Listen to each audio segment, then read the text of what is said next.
Let me start by talking about the debt, the external public debt of Venezuela. We have done a very good estimation, and I feel pretty confident about that estimation. But we're missing the debt with China, which is not officially published, the debt with Russia that could be on the military equipment, and the same with Iran.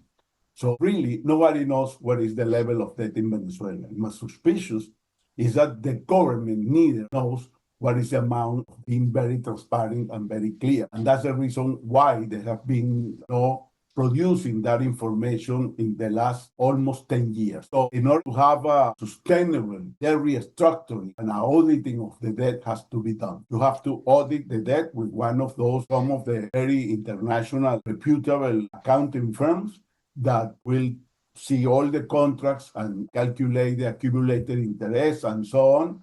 We have done that for the information that is known, the debt on bonds, the debt on arbitration courts, and some other bilateral and multilateral institutions, because that information is produced on the web pages of all those institutions and the arbitration courts and so on. So we have a very good accounting of that part of the debt. But we are not sure if we have debt with Russia and Iran, and even with China, that we know that still there is a debt with that country, but the information is not known.